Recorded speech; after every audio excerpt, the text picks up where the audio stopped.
Lunaria would turn into Rise Radio, radio inspiring singers everywhere. And not too long after that, Rise Awakenings would come onto the scene to bring you shows of inspiration, spiritual uplift, and heightened awareness. And together they formed the Rise Radio Networks. And just like the phoenix rising from the ashes, we have a new home on the web called Embers of Light. Come and check it out.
Start with the quiet parts, the things you hide behind your laugh.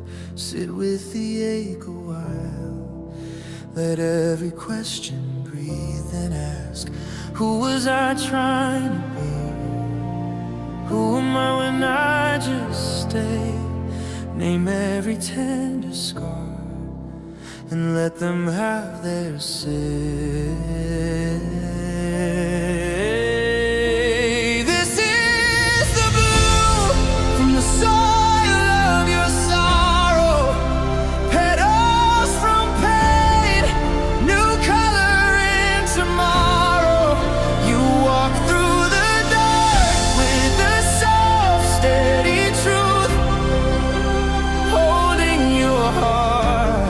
Till your heart carries you. This is the blue.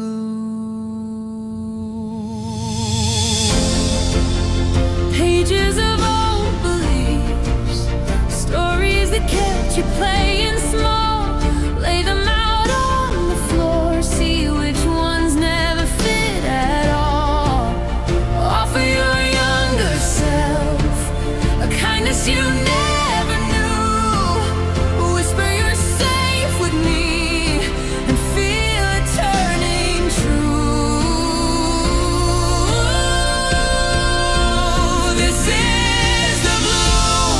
From the soil of your sorrow.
Happy Monday! I hope everyone is doing well, and welcome to the Bloom.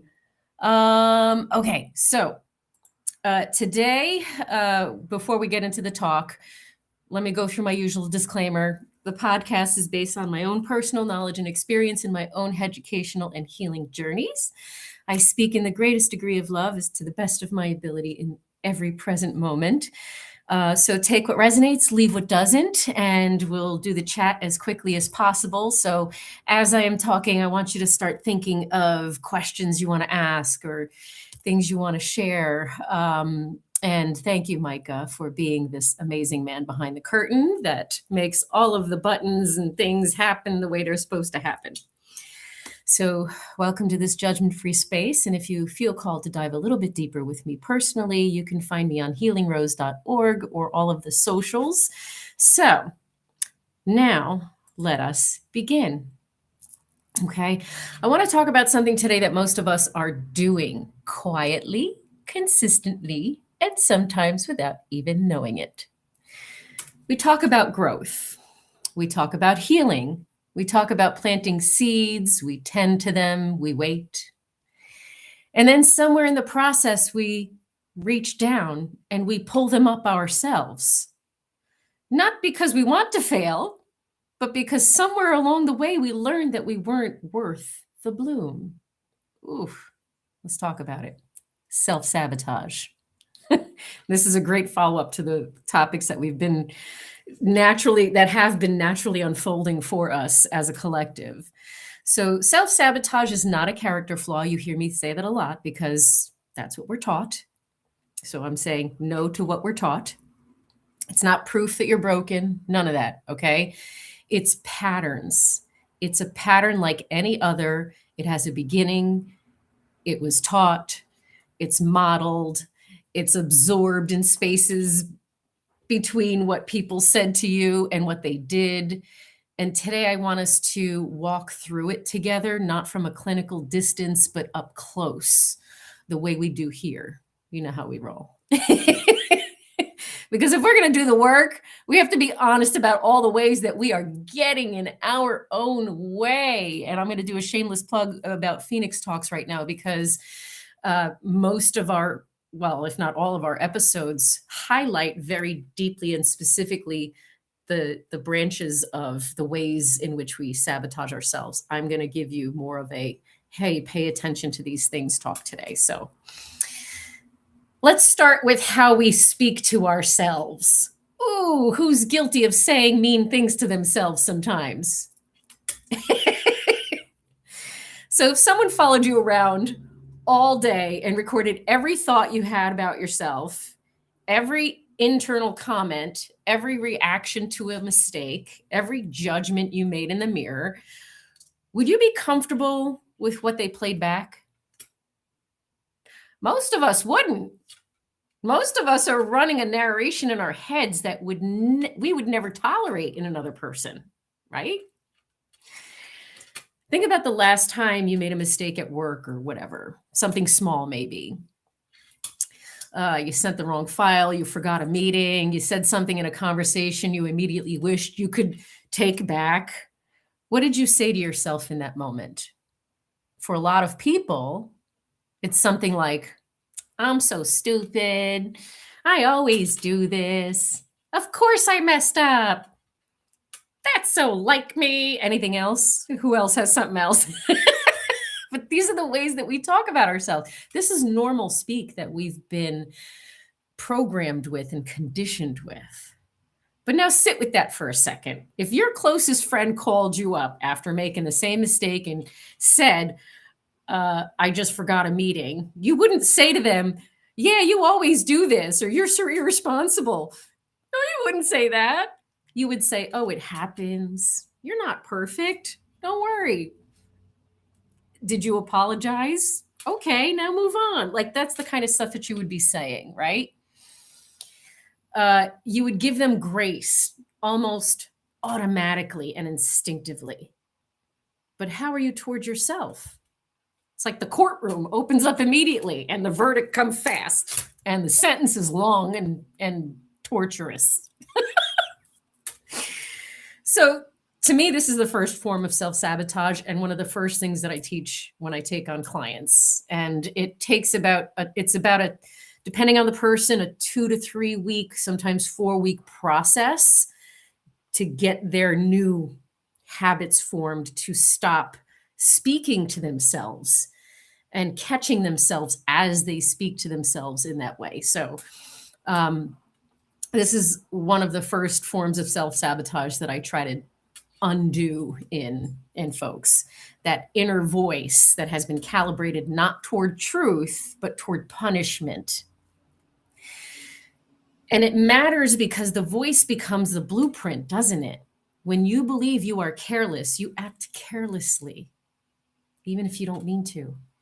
When you believe you're undeserving, you make choices that confirm it, even though you don't mean to.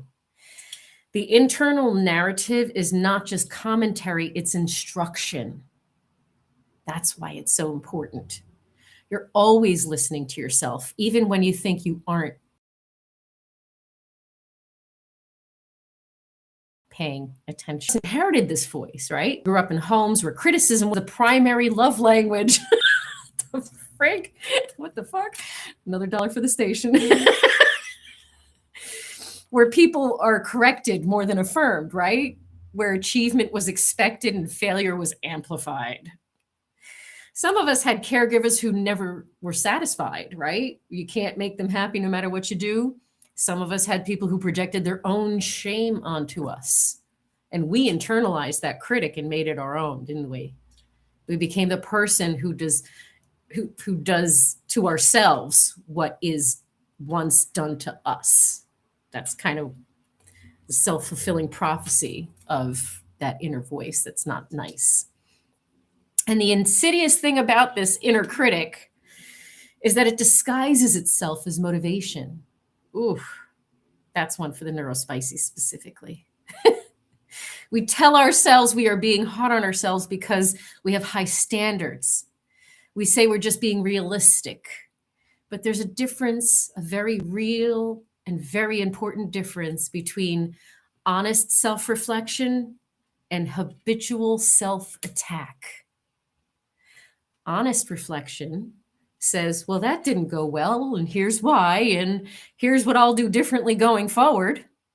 There's no pressure, there's no judgment, there's no attack in that, right?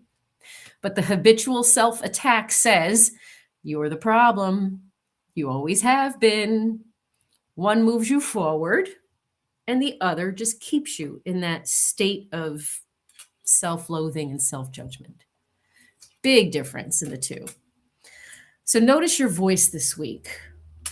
Not to judge it, but to hear clearly, because you cannot change what you refuse to acknowledge. Now let's talk about how we treat ourselves, because the inner voice eventually becomes behavior, right? There's a version of self-neglect that's easy to recognize. Not sleeping, not eating, running yourself into the ground. But there's a quieter version that's much harder to see, and that's the version most of us are living in. It's the Sunday night you spent doing something that left you feeling emptier than when you started, not because you're lazy, but because rest without permission doesn't feel like rest at all. It feels like a debt you're racking up, right? It's the meal you skipped because you were too busy and then too tired. And then you just didn't bother. Happens also for the neurospices. I mean, we forget to eat because we get sucked into projects, right? Oh. It's the thing about your body that your body keeps asking for and you keep saying not yet. Okay? So there's that kind of easy way to recognize that's those little parts of you that are neglecting yourself, right? We treat ourselves the way we believe we deserve to be treated. That's it. That's the whole mechanism. So do you feel like you deserve to not eat? Do you feel like you deserve to not get any rest and let your body restore the way it's supposed to? So ask yourself, okay? So think about someone in your life that you deeply care for. Okay, maybe it's a partner, a sibling, a child, a close friend, a family member, a friend, whatever. When they are sick, you check on them. When they're hungry, you make sure they eat. When they are overwhelmed, you sit with them. You make sure the people you love are okay.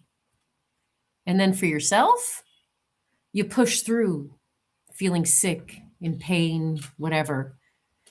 You power through the hungry, right? Because you got to get stuff done. You dismiss your overwhelm as just, well, I guess I can't handle life. You apply a completely different standard to your own care than you do to others, and you call that strength. It ain't strength. It isn't strength. It's the story that you were told about what you have to earn before you're allowed to rest. So that's the part we need to unlearn and recognize is actually self-sabotage. Okay? So one of the most common ways that we treat ourselves poorly is by staying in a state of constant productivity as a measure of worth. I think that one hits home with almost everybody. Okay? Because that's how we're programmed in the system and society and the cultures that we come from.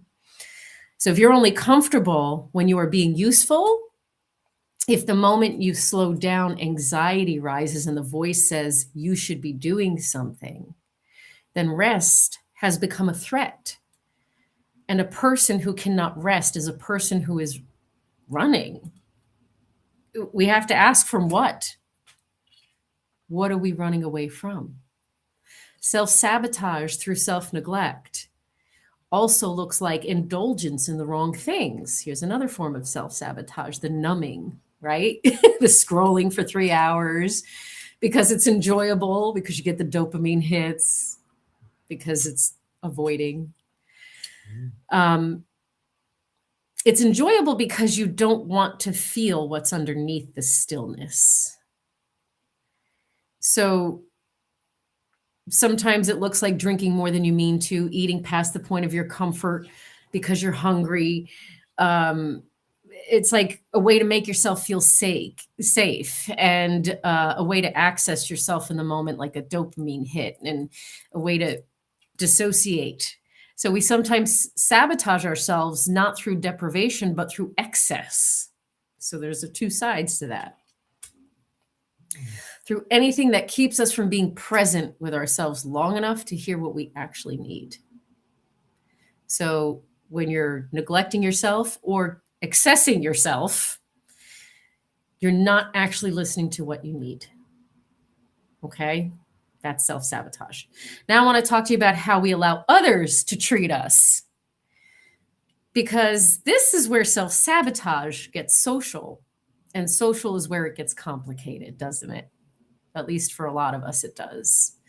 The way other people treat us is not entirely in our control. We know that.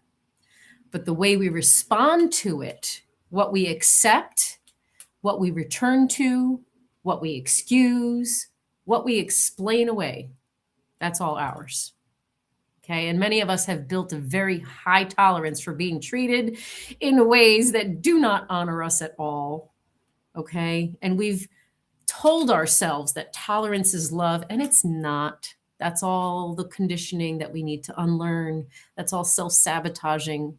That's part of what we need to de-gaslight ourselves from. So think about a relationship in your life. Doesn't have to be romantic. It can be a friendship, family, whatever, work, doesn't matter, okay? Where you repeatedly felt unseen, dismissed, or diminished. And think about what you've done with that feeling. Have you named it? Have you set a limit? Or have you adjusted yourself? Have you made yourself smaller, quieter, less of an ask? Because you've learned that your needs in that space are too much. That adjustment is self-sabotage. Because in making yourselves less, you're teaching the other person that less is acceptable. You are confirming to yourself that you are too much. And over time, you start to arrive at every relationship already edited, already cut down to a small bite size that you've decided other people can handle. How many of us are guilty of that? I'm not excluding myself. So here's one that's very specific and very common. Okay. Someone hurts you. You tell them they don't apologize well. They deflect, they minimize, they turn it around. And because you cannot bear the distance that comes with holding that line, you absorb it. You say, it's fine before it is fine. You've moved back into warmth before repair has happened, because the discomfort of conflict feels more dangerous than the wound itself, doesn't it? That pattern, apologizing for being hurt, rushing towards reconciliation before resolution, is something many of us have learned very, very young in families where conflict was explosive, or where love was conditional, or where keeping the peace was your job. You learn to shrink your pain down real fast, okay? Because your pain made other people uncomfortable, and their discomfort is your problem to fix, right? You became the manager in everyone else's feelings at the expense of your own. We carry that into adulthood and wonder why we keep ending up in relationships where we feel invisible. There's also the pattern of overgiving. I love giving you both sides of the coin. Giving beyond your actual capacity because receiving feels dangerous, right? Because asking feels like weakness. Because you have decided somewhere in your history that your value is in what you provide. And so you give and give time, energy, money, attention, emotional labor. And you resent quietly. That resentment builds up quietly. And you don't stop though. And you tell yourself you're being generous, but generosity doesn't breed resentment. Giving from a place of fear does. So who taught you that love has to be earned through sacrifice? Because that lesson is costing you. So the last thing I want you to sit, I'm going to, before I move on, let me let that sit in there for a second. Who taught you that love has to be earned through sacrifice? Because that lesson is costing you. So the last thing I want to sit with today is the one that might be the hardest, and that is the self-abandonment. Okay, abandonment is a word we usually point outward. Someone left, someone wasn't there for me, someone chose someone else over us. Yes, it happens. Those wounds are very, very, very real. But there is a form of abandonment that happens from the inside, placing us in those circumstances and situations. And it is just as devastating. It is the moment you know what you need and choose to ignore it. Self-abandonment is the moment you know what you need and you choose to ignore it. Okay? The moment you know what you feel and decide not to say it. You know what to feel and you decide not to say it. The moment you know what you believe and you suppress that belief to avoid conflict, rejection, or the discomfort of being known. All of these little self-abandonment things that we do. This is how to not be authentic, right? This self-abandonment is the exact opposite of being authentic. Self-abandonment is leaving yourself before anyone else gets a chance. Ooh, let that sink in for a second. It sounds like, I don't want to make a big deal out of this. It sounds like, I'm probably just being sensitive. It sounds like, I'll deal with this later. It sounds like, I don't want to rock the boat. All of those sentences have the same effect on you. You are not there for yourself in that moment when you need you the most. Think about a time when you were in a conversation where you felt something strongly, hurt, anger, excitement, love, and you tucked it away. Let me just put that in my pocket for now. and you showed up as neutral, as fine, right? And you walked away from that conversation feeling, I don't know, there's a feeling that just sits in your chest heavier than it was before when you walk away from that conversation. That's what it feels like to abandon yourself. So I want you to pay attention to that. You're not being dramatic, you're not being too loud. It's just you're quietly leaving your own spirit and not deciding not to care for your needs. So get familiar with recognizing what that feels like when it happens so that you can understand when to pause yourself, okay? We do this because we've been taught in various ways through our entire life that our inner world is not safe to express, right? Woo! We all know that to be true, especially you people pleasers. That our feelings are inconvenient, right? That our needs are a burden, right? That our full self, unedited, unmanaged, is too much. And most especially if you're neurodivergent, because we have that autism joy or that quirky spontaneity, sometimes impulsivity and expression, right?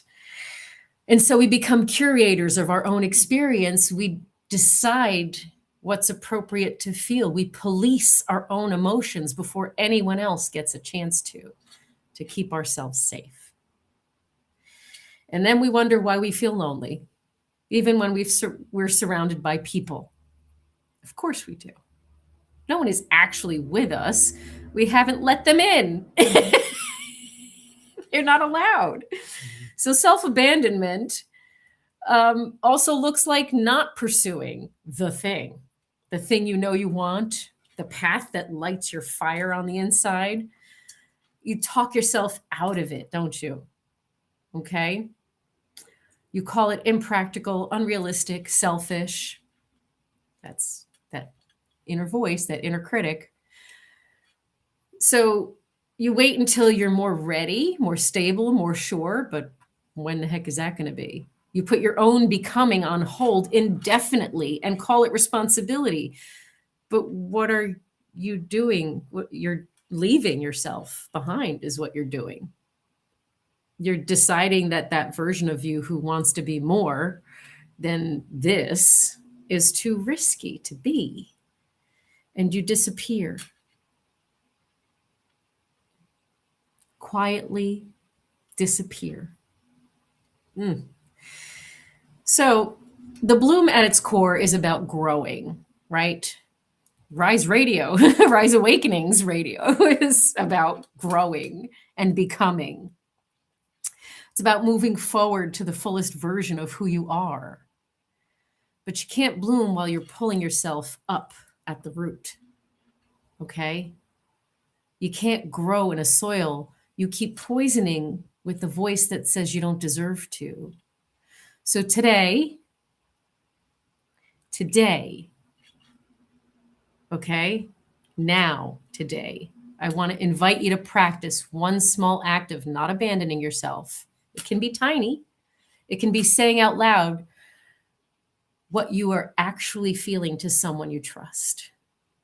It could be going to bed when you're tired instead of when you've done enough, or on a schedule that fits the outside world, okay? It could be letting someone help you, even if in a small way. Let them carry bags in for you or something, right? It can be saying, I don't want to do that. Okay, no is a big way to honor your needs, okay? It could be not explaining yourself. You don't have to explain yourself to everyone. Sometimes it's undermining yourself without realizing it. And it could be even looking in the mirror and deciding what it is that you love about yourself instead of looking at yourself with contempt and disappointment, right? So today, let's do something that does not abandon ourselves today, even if it's small, okay? You got to let yourself bloom. So let's talk about it.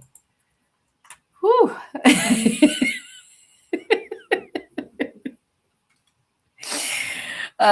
Let's see. It's a point says it's a defense mechanism to help you to not do these things again. It's a self-deprivation method that took over from the overbearing parental figure. Absolutely. How many of us, traditionally speaking, are raised in authoritarian households and have this deep embedded training of, if you don't act, think, be blah, blah, blah, a certain way, and you're not going to be accepted. And I think at the base, what helps me move forward is recognizing that information is outdated. That's operating on Windows 2.0, and we're on Windows 11. So the mindset shift that has to happen there is to recognize where you're at in your own healing journey, and it's identifying the outdated thought processes that were in place and no longer apply because that mindset and that attitude doesn't fit us authentically. Okay? It helps in like getting rid of those old mindsets that keep you repeating that self-preservation behavior. Okay, let's see who else we got. Sparrow says, nobody can make you feel inferior without your concern or consent, I should say. Eleanor Roosevelt said that, yeah. And on that, yes, you can't. No one else can make you feel a certain way. It's the stories that you tell yourself and you convincing yourself that whatever they're telling you is the truth, and you're absorbing that and internalizing it. So that's a choice that you're making in those moments, because that's the conditioning, that's the programming. We're taught to self-sabotage. We're taught that we don't matter. We're taught that our thoughts are stupid. All of these stories that we have thrown at us. And Eleanor Roosevelt also said, comparison is a thief of joy. You are your own unique being. Okay, remember that. Michael says, yep, if I wrote my autobiography tomorrow, I would title it, I Love You, But. That's a great title, because how many times we say but to ourselves?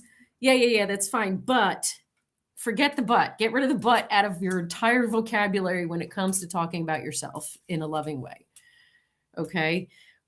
What we can do to offset that inner critic is practice that conscious awareness of self. And that conscious awareness of self that we teach on Phoenix Talks and all of these shows on Rise Awakenings.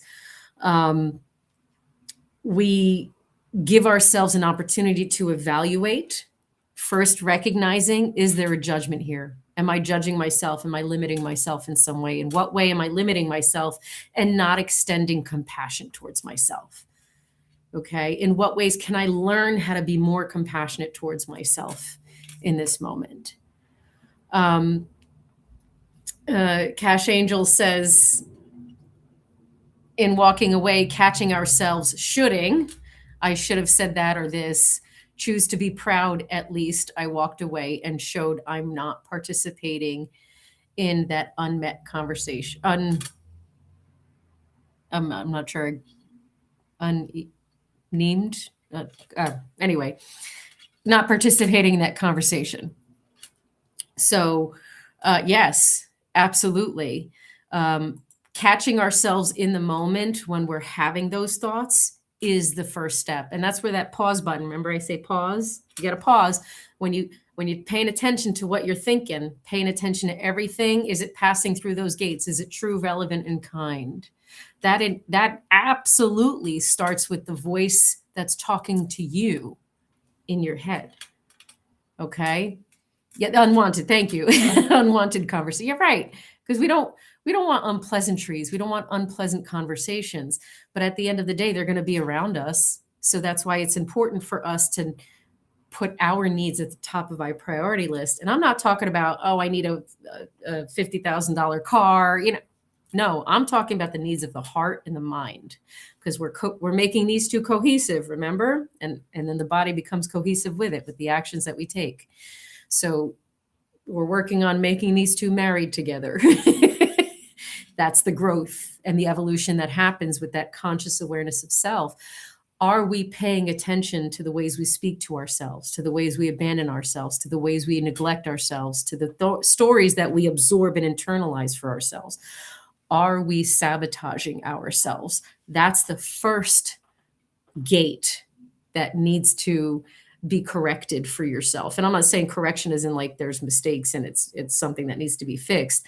I'm saying corrective as in like I'll use my physical example. My your hip is out of alignment, so you go get an adjustment so that it's where it's supposed to be. That's what I'm talking about. We're not supposed to be self-loathing. We're not supposed to be judging and limiting. We're not supposed to hate ourselves and be rude to ourselves and mean. That's not what we're supposed to be. So the corrective actions that we take is that conscious awareness of self, is that what stories can I tell myself that are true? I had an odd revelation last night. I was bullied really bad as a child because I was in the gifted program.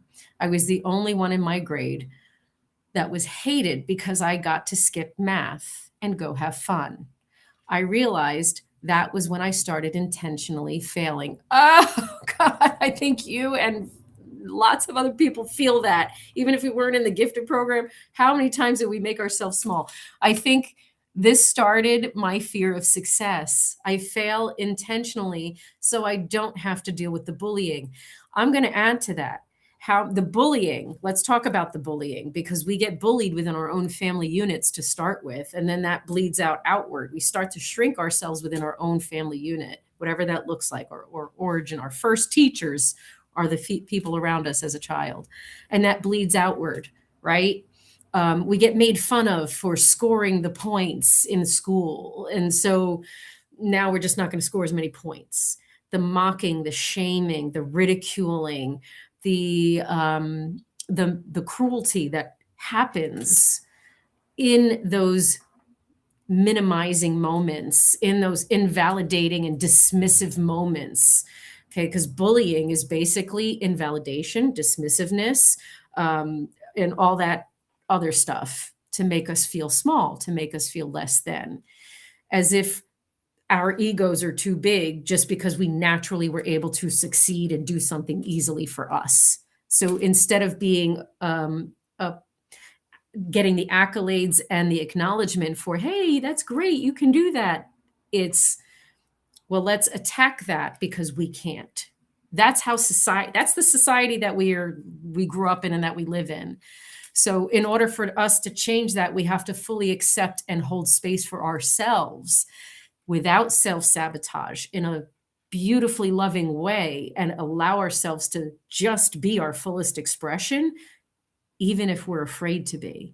That courage, that bravery that comes up for us, that we want to bring to the table, so that we can present ourselves in a way that's the example of sovereignty.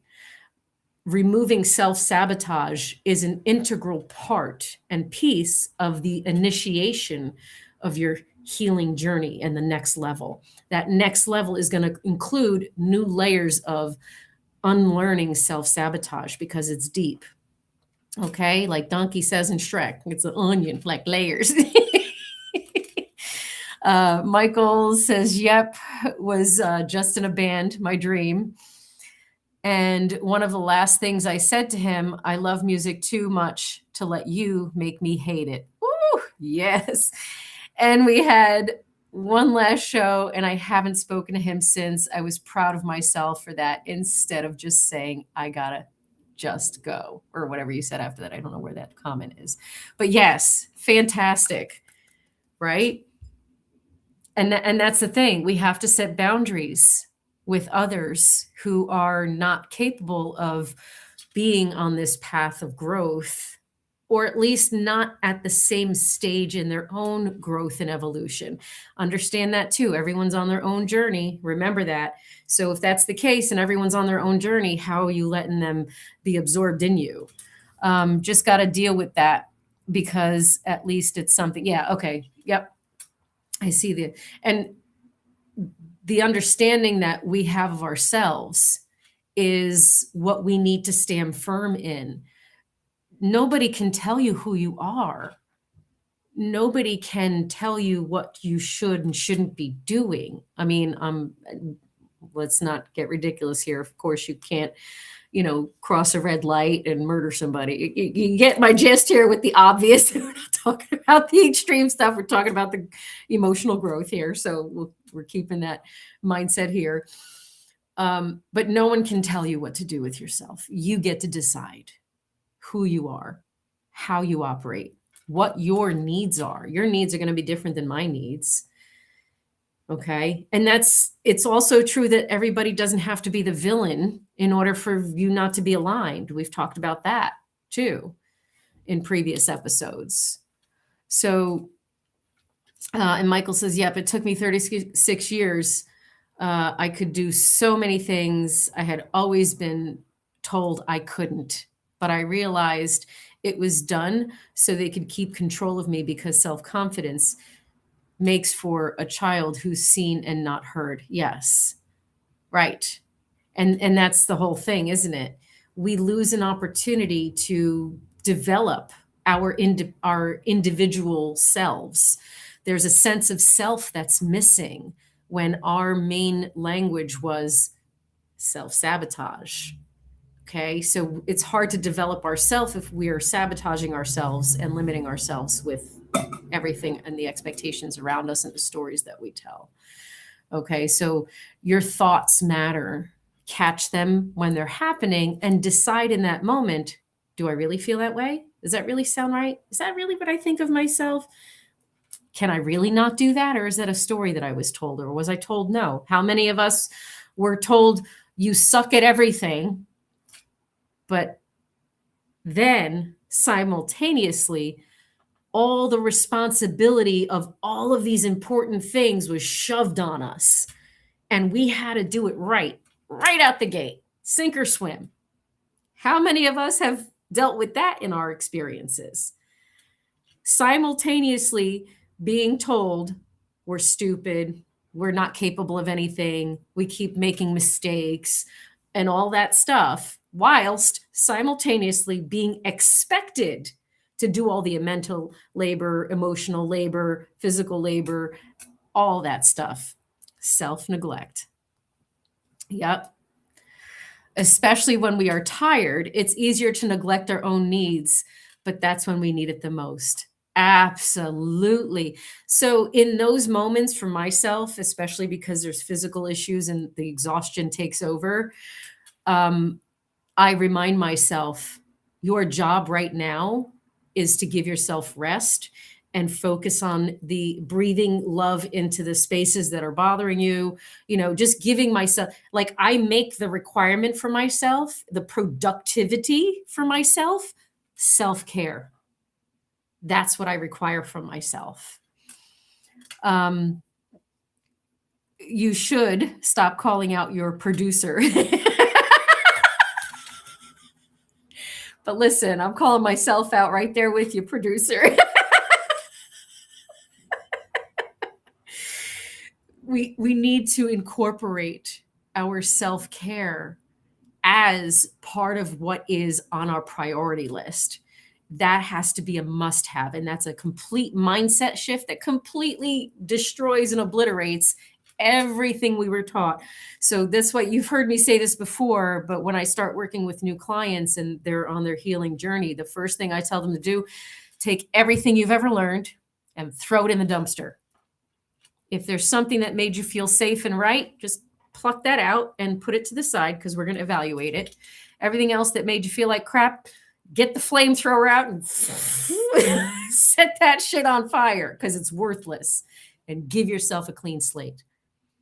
Give yourself permission to have a clean slate, to shift your mindset, to do things that is actually in alignment with the natural state of being, with putting your nervous system at rest, with growth and evolution in a productive way, including honoring your body and your mind that need rest.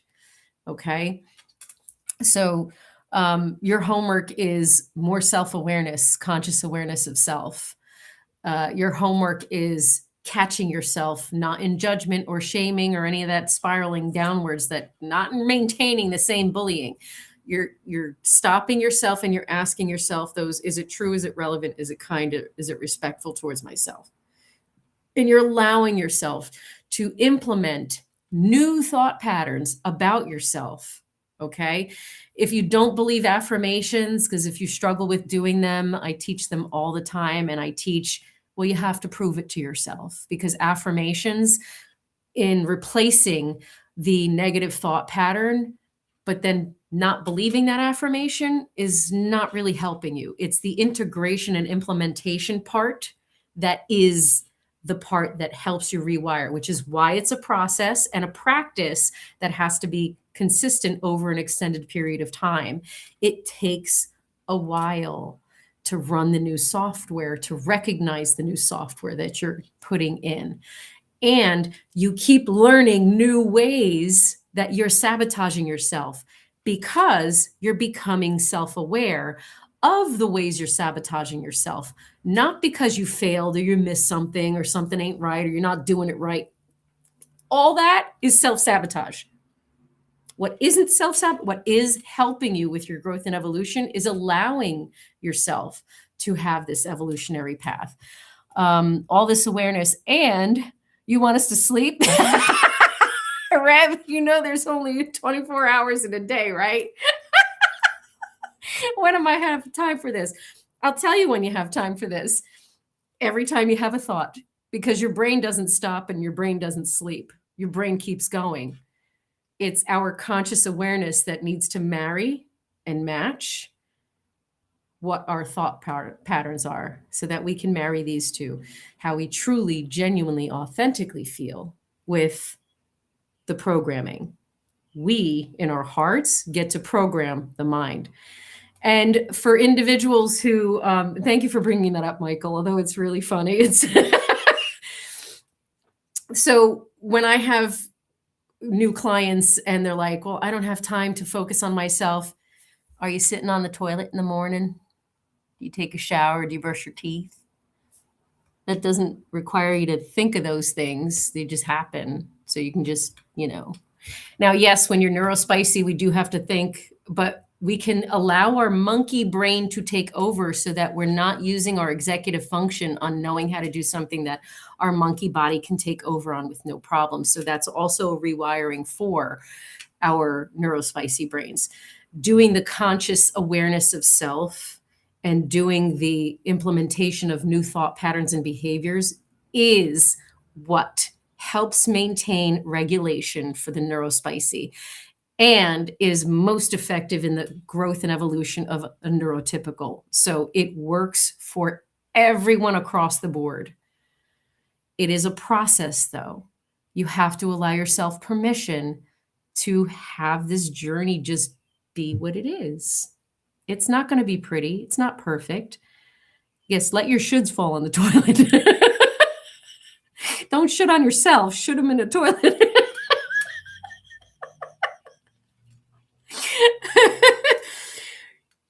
So self-trust, I see self-trust somewhere in the comments. We did there was a bloom on self-trust. Was that last week? I'm losing space and time. We've also talked about trusting yourself on Phoenix Talks. So you do have to trust yourself, but how are you going to trust yourself if you keep telling yourself these stories and allowing yourself to sabotage yourself through abandonment, neglect, and blah, blah, blah? The way you learn how to trust yourself is to regulate yourself here first with the pause button. Is this true about me? Is this how I feel? Is this really what I want to do? Pausing yourself, even in dynamics where you're with somebody else. Pressuring yourself to trust yourself can be a gateway to self-sabotage. Yeah, don't do that. Building self-trust. You have to build trust in a relationship, right? Anyone who has a really solid relationship with anyone out there, that took years to build, I bet, or months, through experiences, through dynamics where you were able to evolve together through certain circumstances. Trust is built with yourself too. Don't forget, we're all adults in this group. even if you're 18 or whatever, you've had 18 years of stories programmed into you that may not necessarily be true. It's up to you to decide to give yourself a clean slate and evaluate what feels right and what doesn't feel right in your heart. Are you coming at yourself in the greatest degree of love? Are you seeing yourself through the eyes of compassion, through the spectacles of compassion and unconditional love? And you can bribe yourself. Listen, I bribe myself all the time, okay? Like, if I doubt myself, okay, so let me give you an example of what that means. Because neurospicy brain, we don't always recall things, even though they just happened 5 minutes ago. And I test myself like, well, Diane, what would you naturally do for yourself? Wouldn't you already have put that away where it belonged unconsciously because you take care of yourself? So why are you looking for it now? I'm giving you a ridiculous example just to give you an example. Okay, Diane, don't go looking for it again. Don't go checking on yourself. Trust that you took care of yourself and that you have your own back. Just trust. And if you're right and it is there and you did trust yourself when the time comes, then you can reward yourself with X, Y, and Z and whatever that is for myself. So like, I will set up little reward systems for myself to prove to myself that I can do it. If you need to make it a game for yourself, bribe yourself with like a game. Okay. Sometimes I like to time myself. I'm just going to throw the alarm on for like 10 minutes from now and see what I can accomplish from now and then. Right? Without thinking about it and just allowing my natural self to decide in that moment, no matter what it is, with no judgment, no thinking, and just doing and letting it unfold. So I know, right. The memory part is an issue. But when we establish that trust within ourselves, because we are no longer abandoning our needs, we are no longer telling ourselves stories, we're no longer neglecting ourselves, we can build that trust and that dynamic within ourselves where, like, you know what? No, I got my own back. I know I took care of myself, so I'm going to just leave that alone and know. Trusting yourself that your intuition is accurate, okay? In fulfilling your needs. When you fulfill your needs, you trust yourself a lot more. When you say no, when you really mean it, and don't say yes when you don't want to, you're building a trust with yourself. You stop bullying and abandoning and neglecting and sabotaging your own self. You build trust with yourself. It's identical to what is required in an outside relationship. You need them to show up right. You need them to speak right. You need them to do right. Are you doing that for yourself? Are you being authentic for yourself? Are you aligned with your own integrity? Whatever that develops and evolves into. Are you giving yourself permission to evolve? Or are you shaming yourself for making another mistake? Cut that out. That's all self-sabotage talk. Giving yourself praise, giving yourself acknowledgement for what it is that you recognize, and allowing yourself to implement new thought patterns and behaviors is how you build that trust for yourself. And it involves cutting out all self-sabotage. But that is a process of self-discovery and learning and working with who you truly are as you evolve as a person, making it a flexible journey for yourself with no judgment or shame. That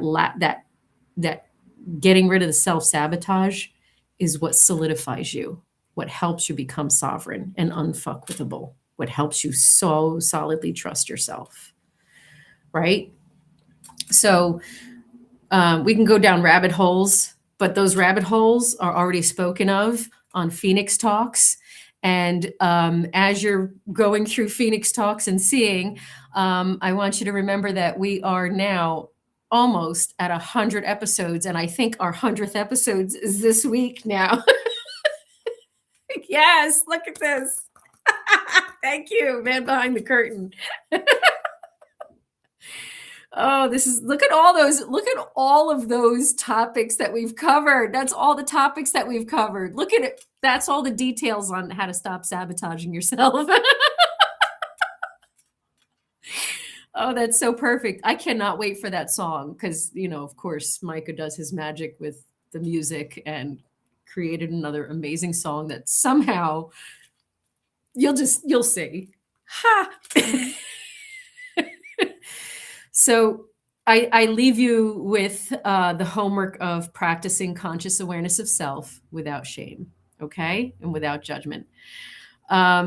Are you pouring whiskey or water into your glass? That's right. Don't sabotage yourself. Nurture. We're like plants. We need water and sunshine. And that sounds like and looks like the form of love. Love and compassion, understanding, nurturing, affirmations, trusting ourselves, all of those wonderful things. Okay. Doing things while we're scared, bravery. Okay. All of those things are what's needed. And you have time because your brain never turns off and it's an inside job. You can do that on the grocery store shopping line. You can do that driving somewhere. You can do it while you're brushing your teeth. There is always time for you. And when you go to sleep, I would highly recommend allowing your subconscious to be programmed by something encouraging and something empowering and something nurturing.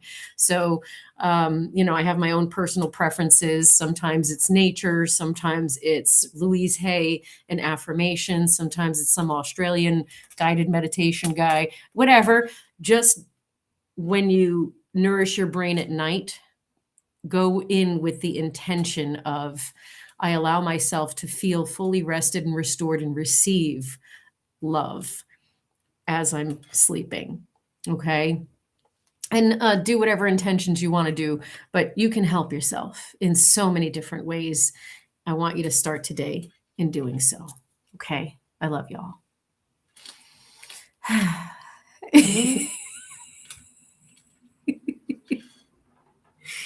Come and find me on healingrose.org and go do your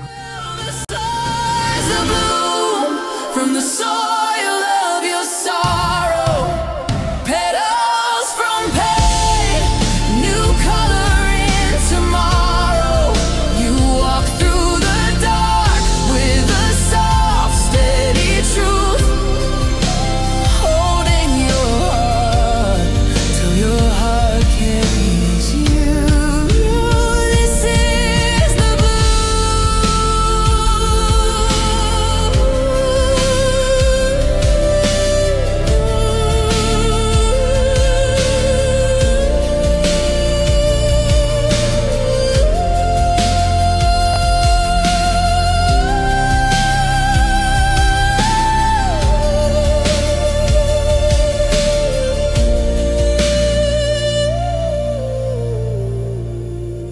This is the blue.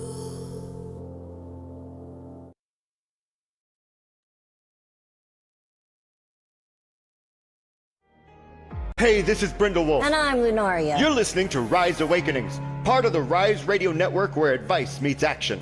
We're here to spark your growth, lift your spirit, and help you crush your potential. Rise Awakening, hear the call.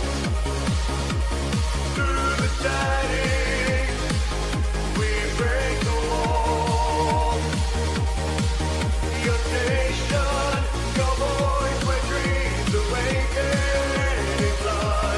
Rise Awakening, now is the time. Rise Awakenings, let's rise together.